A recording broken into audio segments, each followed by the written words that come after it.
Prepare to have an autographical orgasm in 3, 2,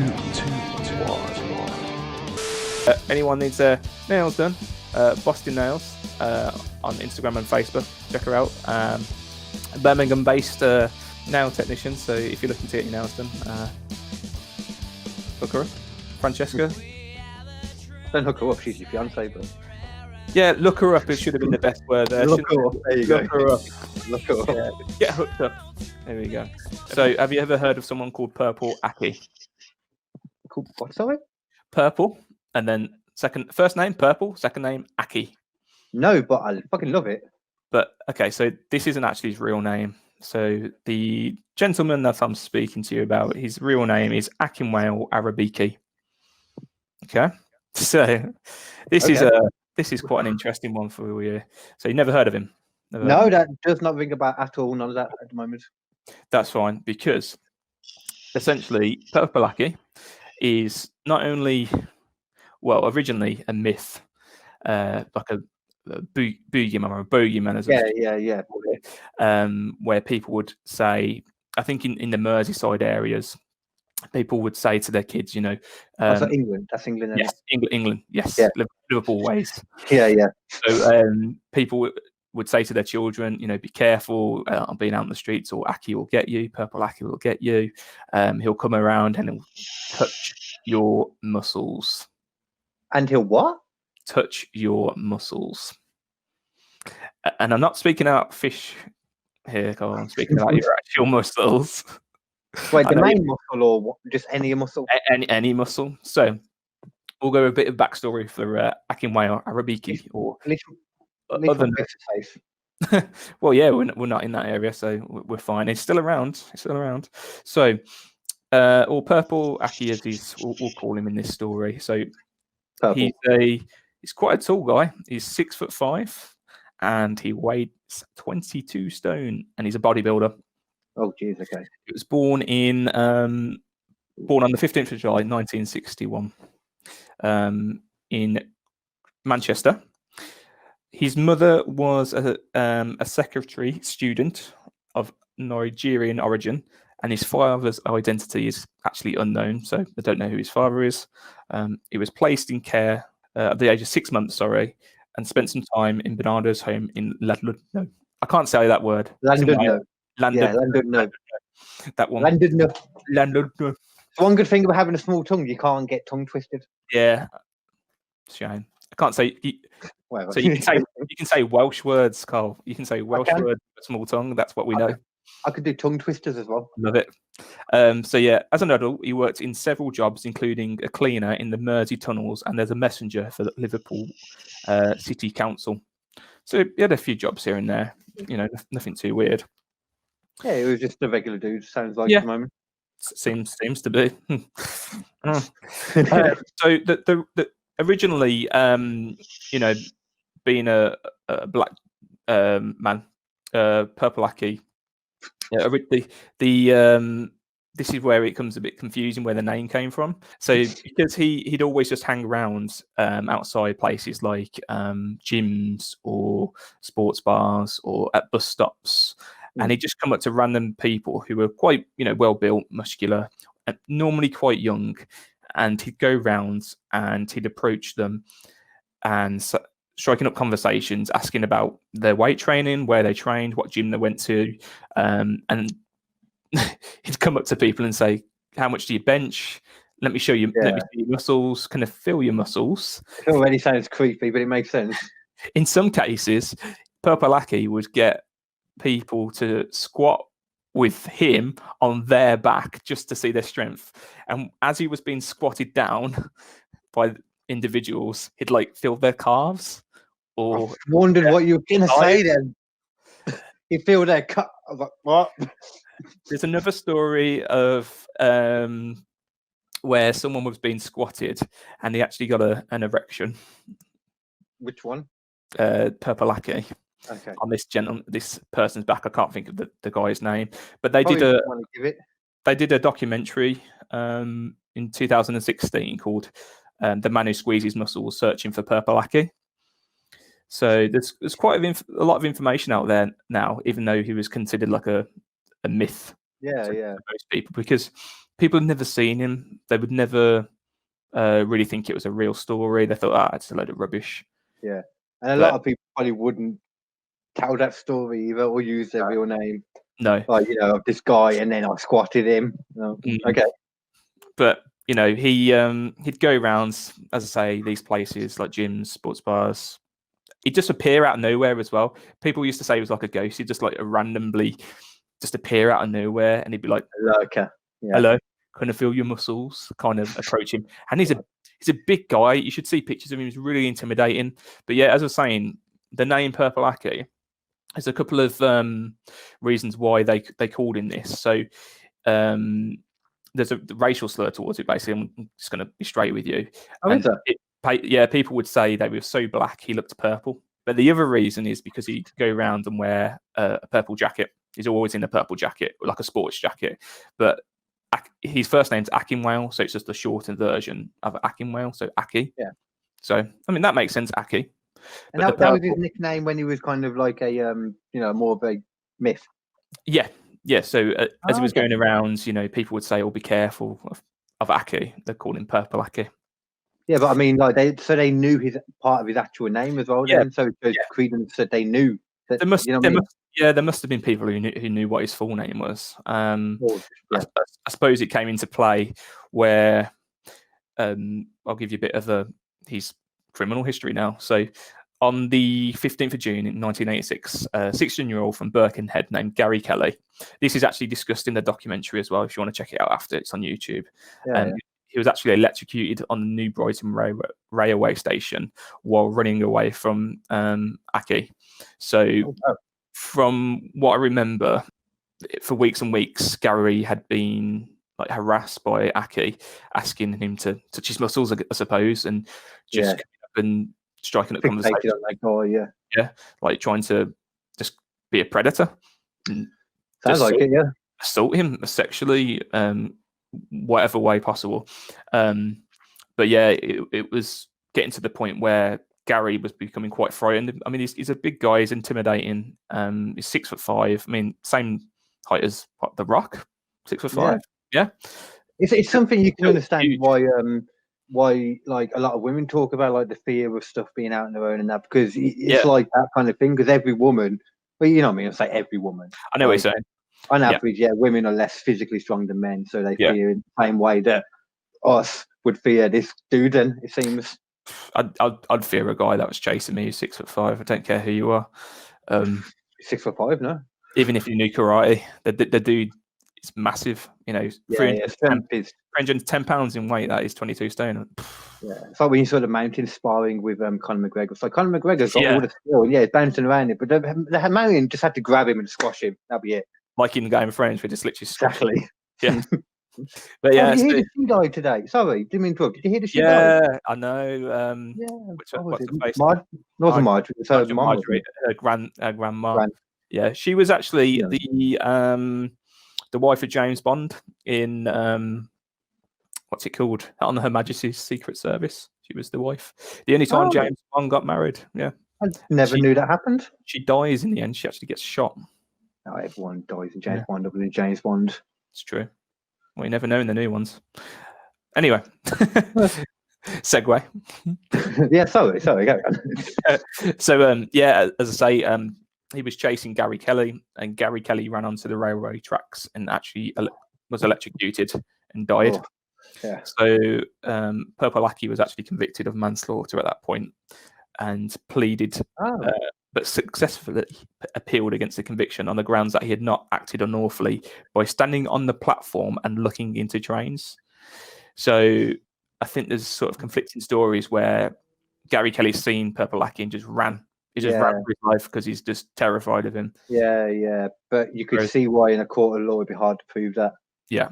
Wherever people say he was chasing him. So we just don't. Much. But then at the same time, even if you're running one way on a platform, it's like you could say, I was just running that way. It's not my fault that he or I was chasing him. You sort of could see how that could happen, Yeah.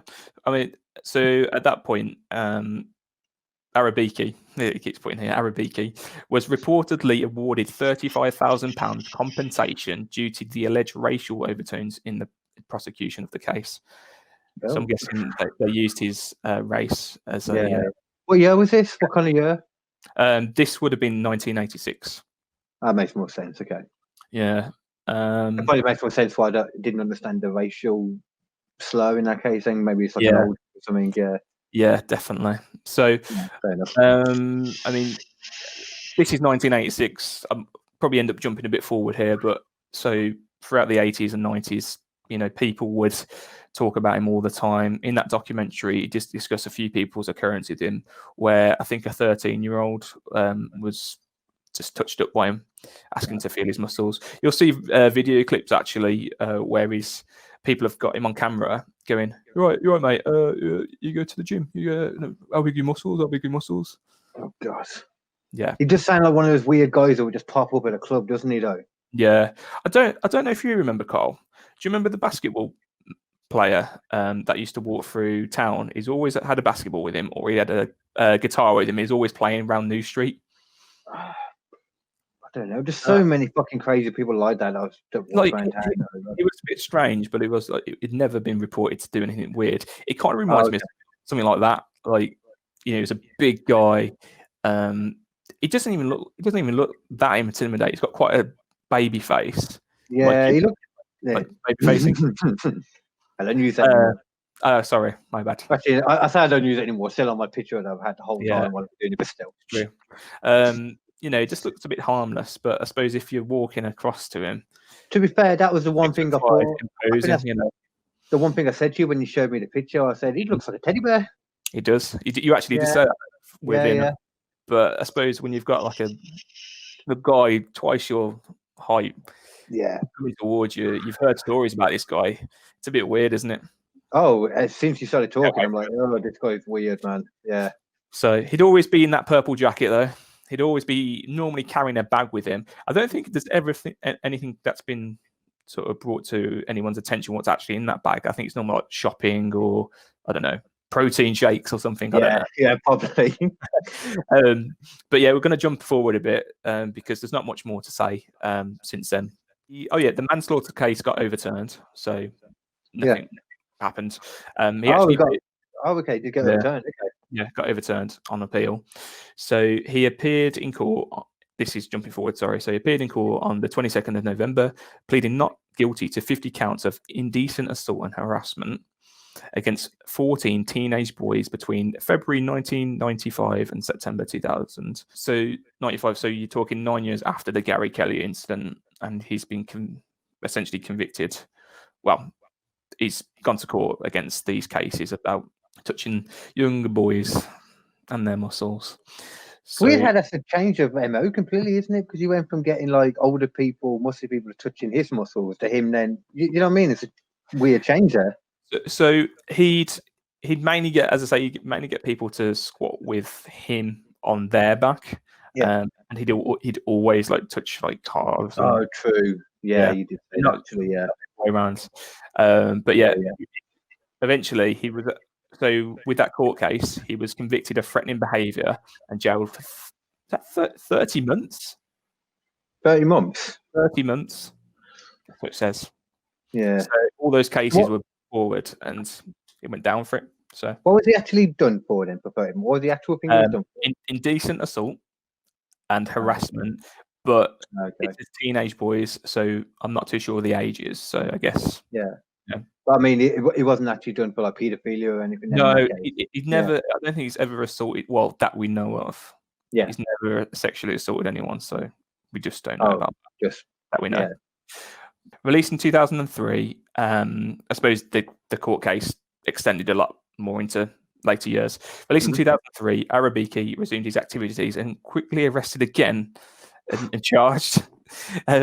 During the course of the trial, 123 people were interviewed by the police, including one family who were forced into witness protection program as a result of threats from Purple Aki. So he threatened them because they dared to speak against him that he'd been sexually assaulted. Why would they do that? Exactly. Jesus. So that's led to Purple Aki being additionally charged with witness intimidation. On 15th of December 2003, he was jailed for 6 years by the Preston Crown Court, pleading guilty to 15 counts of harassment and witness intimidation. So still not major counts, but at this point it's just mounting up and people are seeing what he's like. Yeah. Absolutely. And this is the second time he's been jailed. So a further 61 counts, mostly of indecent assault, were left on file. So there were more cases that didn't go anywhere, basically. It's strange how they do that. No. It's really weird. There was something about that when I was looking at the Zodiac stuff. There's a lot of that kind of stuff in there, and it's like that doesn't make much sense. Why would they just leave it? Why? Just bring it. I suppose because they've already got him, they've convicted him. There's only but they could just do more time in prison. Exactly. Yeah, it's not like he's there for life. Exactly. I understand it when someone's killed, like, I don't know, 17 people. They only bother doing it for free because it's like, well, that's covered anyway. And 6 years isn't a long time, is it? He'll probably be out, in a few years with good behaviour. Exactly. Especially with UK prisons. So. And it'd be really good behaviour because there'd be a lot of men in there to touch his muscles, so he'd be happy. Touching the guards up and stuff like that. Let me touch your truncheon. Oh, went up nose. That water did. Went up nose. when being sentenced, Judge Slinger, I love this name, Judge Slinger. Judge Slinger. Cool. I thought it was like Judge Winder. Yeah, great. Judge Slinger said, "You're at your danger to young men, and your behaviour is both strange and obsessive." I mean, that hits the nail on the head, doesn't it? Really, 100% obsessive and strange. Strange is this? Yeah, this is especially more strange. Like, I could imagine it in his head that he doesn't see anything wrong with this. He probably thinks it's fine. He just probably thinks he's being friendly. Yeah, but then, don't forget, he did threaten people because they dare go speak against him in court. So it depends what he was saying and stuff. Yeah, very true. Yeah. Where is it? After the case, Detective Superintendent Mike Dale said, "Over the years, Akinwaya Arabiki has been persistent in his pursuit and harassment of a number of young men, instilling fear into them. We are pleased with the sentencing. Most importantly, it's to the credit of the witnesses who, despite their fears and apprehensions, have remained determined to see justice done and this man prosecuted to stop him from making other people's lives a misery." I mean, poor Gary Kelly in the 80s, it was so scared of this guy. Oh, yeah. Ended up dying. So, I mean, I suppose they don't want another case like that.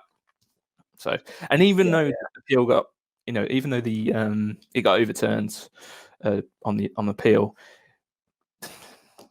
he was definitely guilty of that. Well, now, it seems very obvious in the time after. Yeah. Look at the further accounts of it. So I can understand still why at the time they couldn't prove that though completely. You haven't heard the end of it though. I think I've got. Where are we? No, I'm only joking. It's I can see it for hours. Don't worry about me. I was like, oh, cool, go well. So let me just get this page. 2 seconds, mate. Yeah, you were trying to be clever with your pages, weren't you? You fucked it now. Leave me alone. Where are we? So he actually got released on license from prison on in 2006. So I told you. He got out early. So unusually, Merseyside police applied to the Liverpool Magistrates Court for an interim sexual offences prevention order against him. Although he's never actually convicted of sex offence, it was more, what was it? Like harassment. He's never convicted. Thing, doesn't it? So it's like the idea of people that they think could be, what's the phrase? Could be like, you know what I mean? Could be like, this is it. Capable. Yeah, because he actually approached the younger people as well. So, he's a big guy. He's quite dominating. It was almost like he started with the older ones and then realised it was easier with the younger ones. Is another way of looking at it as well. Yeah. So you see the evolution of it. Very true. Okay.